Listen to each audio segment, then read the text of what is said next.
छत्तीसगढ़ राज्य के प्रथम मुख्यमंत्री माननीय अजीत जोगी जी के निधन से हम स्तब्ध हैं। जोगी जी एक सशक्त प्रशासनिक दक्षता वाले राजनेता थे, जिन्होंने मध्य प्रदेश के समय प्रशासनिक सेवा की नौकरी छोड़कर राजनीति में प्रवेश किए। तत्कालीन मुख्यमंत्री स्वर्गीय अर्जुन सिंह जी ने उन्हें तेंदूपत्ता नीति बनाने की जवाबदारी दी और जोगी जी ने पूरे प्रदेश का दौरा करके तेंदूपत्ता नीति का सहकारीकरण कराया, नीति बनाया। इसमें एक तो तेंदूपत्ता का हरा पत्ता बेचते समय उनको नगद भुगतान और साथ में तेंदूपत्ता को सहकारीकरण के द्वारा सरकार के द्वारा जब बेचने के बाद जो लाभांश होता है उसका बोनस के रूप में आदिवासी क्षेत्र में तेंदूपत्ता संग्राहकों को बोनस दिला करके एक सकारात्मक और क्रांतिकारी निर्णय कराया। आज पूरे प्रदेश में उनको याद करते हैं।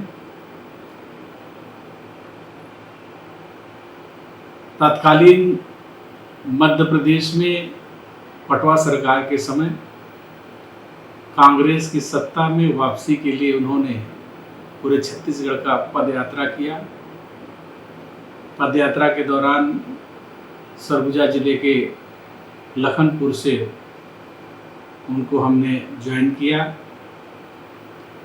ब्लॉक अध्यक्ष कैलाश अग्रवाल हुआ करते थे उनके निवास से, और हमने लखनपुर सरगुजा जिले से लेकर के बिलासपुर तक उनके साथ पदयात्रा किया।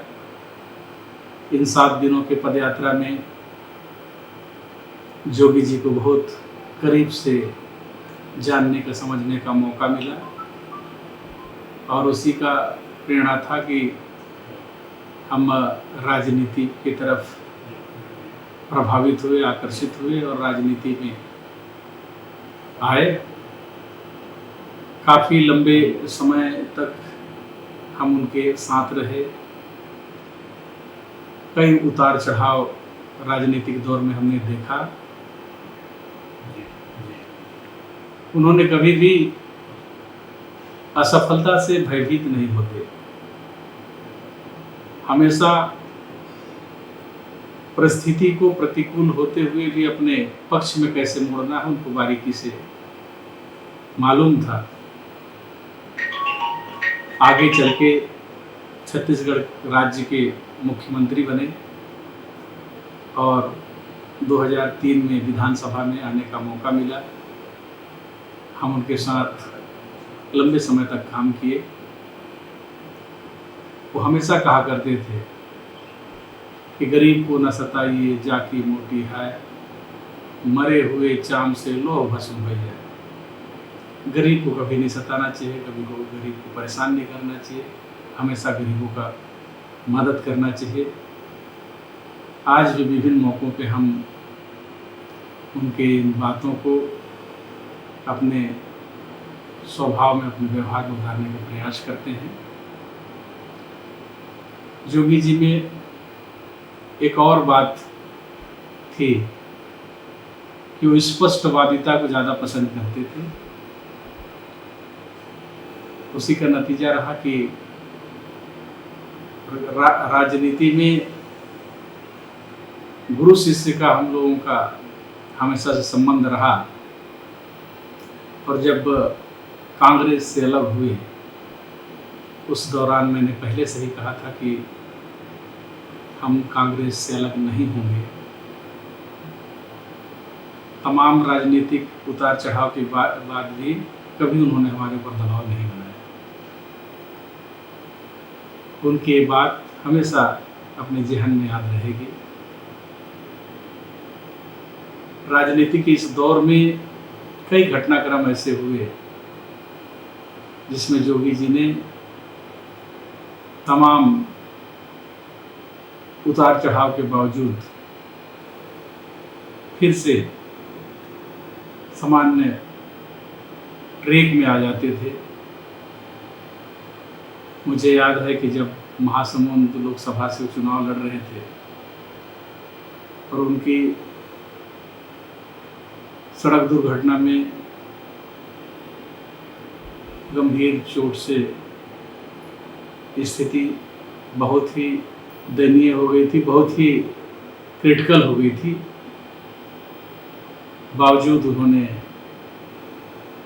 उस सदमे से बाहर निकला, मौत को पछाड़ करके मौत और जीवन और मौत से संघर्ष में उन्होंने मौत को हराया। कई बार और उनके जीवन में इस प्रकार की घटना हुई, हर बार उन्होंने मौत को परास्त किया, परंतु इस बार जब वो अस्पताल में थे और हम देखने गए थे, उस समय लग रहा था कि इस बार भी वो जीवन और मौत के जंग में मौत को पछाड़ करके सामान्य रूप से फिर बाहर आएंगे, लेकिन ऐसा नहीं हो सका। हम इस घटना से बहुत स्तब्ध हैं, दुखी हैं। ईश्वर से प्रार्थना करते हैं कि उनकी आत्मा को शांति प्रदान करे और इस दुख की घड़ी में उनके परिजनों को, उनकी पत्नी को श्रीमती रेणु जोगी जी को, उनके पुत्र श्री अमित जोगी जी को दुख सहने की शक्ति प्रदान करे। यही ईश्वर से प्रार्थना करता हूँ। ओम शांति।